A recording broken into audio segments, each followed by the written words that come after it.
So this is my second try to film this video, Ketu in the second house in Navamsa chart, which is a D9 chart. I was actually live, and apparently my audio has been really bad for some reason.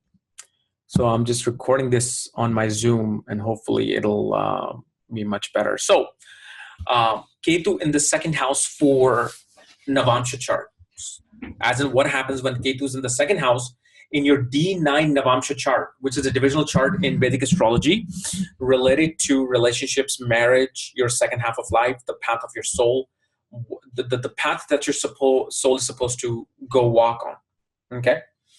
And as always, if you do not know, if you have this placement or what sign it's in, what nakshatra it's in, well, that's more of a birth chart.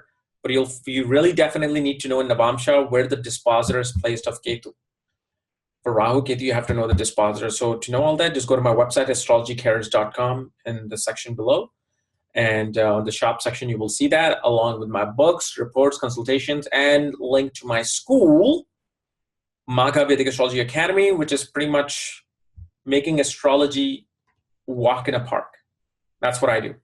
So if you want to learn astrology, I just make it so easy that you'll just get it. Okay. So, Ketu in the second house.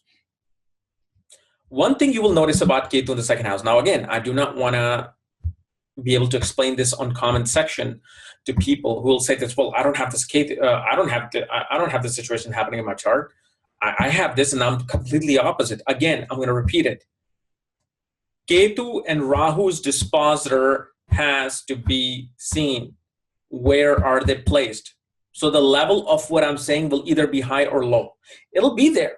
It'll be there. Whether you want to disagree or agree with me or something, but it will be there.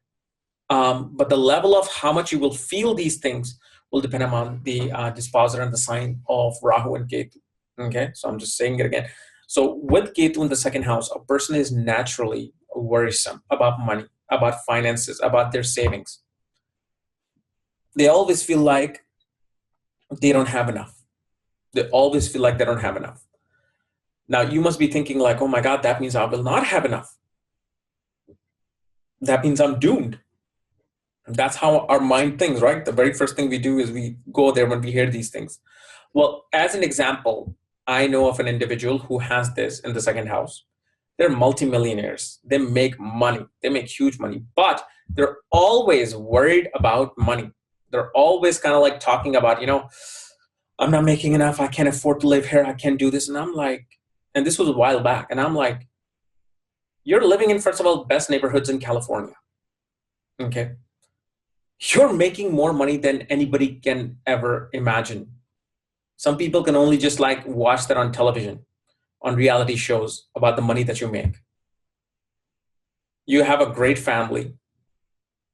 You literally have a Ferrari. You have all these best cars and you're worried. And that's the thing. For them, what they make, so let's say this person is making $2 million a year. For them, they feel like they need to make at least $15 million a year in order for them to feel comfortable. And you know what's going to happen with this person or any Ketu second house person? As soon as they make the 15th million a year, they're like, oh, okay, this is okay, but it's not enough. I need to make at least 25 million a year in order for me to feel comfortable and secure. It's about security. But Ketu irritates you. There's an irritation that happens because of the fact maybe something you did in your past life where you're going to be irritated with money. Maybe you spent even if you're a man, you may be somebody's wife. In past life, you spent their money. You could have been somebody's husband, you're taking their money and you're spending it. And the other person is worried because you're spending their money. So now you're coming back with this alignment. So now you have to feel how this person's feel. Okay. I think my video is just blurry. There. Okay. So this person is going to feel that. And the other thing we also see is that when Ketu is in the second house, now again, we do not know which sign it's in. You can be the most polite person. You can be the most quiet person. But Ketu does this. They're like scissors mouth. You can just meet this person, Ketu in the second house person, and you could be talking about something you just accomplished. And mostly normal people would be like, wow, congratulations, this is absolutely great.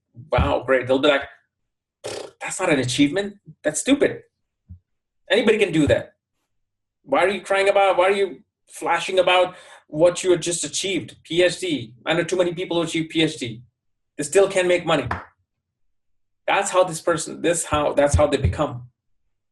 They can like cut you with their speech. Cut. Become completely critical. Like for them, when they wake up in the morning, they have to criticize something or someone. They just always have to criticize something or someone. And one thing we also see is that this person can easily insult people in their family with their speech. They can easily insult someone in their family. And definitely there's karma with one's own family later in life and the spouse's family. But the severity of issues and specific things related to the issues can only be seen where the disposer is placed. Whether it's possible. So let's say, for example, Ketu's disposers in the sixth house. So you will always have issue with the family related to the family debt or someone's constant chronic health issue. You just get frustrated with their health issues and them talking about their health. And you will then cut them off. That's what happens. Now, in the sixth house also, if the disposer is strong, okay, sure, you may have this position, but you will also defeat your enemies. In some other position, enemies will win over you. So you see how it's a sensitive position. Rahu Ketu is just always going to be a sensitive position in the Navamsa. Disposership is very important with Ketu. And also the thing that happens is after 48, once this person turns 48, they no longer even care for the money that they were fighting for. So whatever money that you cry for, let's say you have this, you're like, I don't have enough. I don't have enough. I don't have enough. I need to make more. I need to make more. Okay. This is the person that finally will be like, you know what? Whatever. I don't care how much I make, what I do. I just want, bread for twice a day and dal, and I'm good. After 42, they truly realize what value money really holds or should hold. Now, what is one way to break that pattern of being worried about money? Like, oh, I don't have money. Oh, where is this money gonna come from? While you're making like 100,000 a year and you are living in a place where you can totally afford and push your money forward. Well, again, a specific remedy will really be depending upon the sign and disposership of the Ketu, but Ketu's meditation. So if you want to please Ketu, meditate. It's that simple. You just meditate. Once you meditate, Ketu is pleased. When Ketu is pleased, Ketu calms down. Its energy within your particular karmic chart calms down. Okay, but don't think like, oh, this Ketu is not going to give you money. No, like I said, I've seen plenty of people with money Ketu in the second house. And some don't even care what they have. Some keep caring because they're worried. Okay. So guys, this was my analysis of Ketu in the second house for Navamsa chart. If you're new to my channel, subscribe below, guys. If you want to know where your Ketu is placed, all your astrological details, my books, report, link to my school, go to the website below in the description, or just go to astrologycares.com.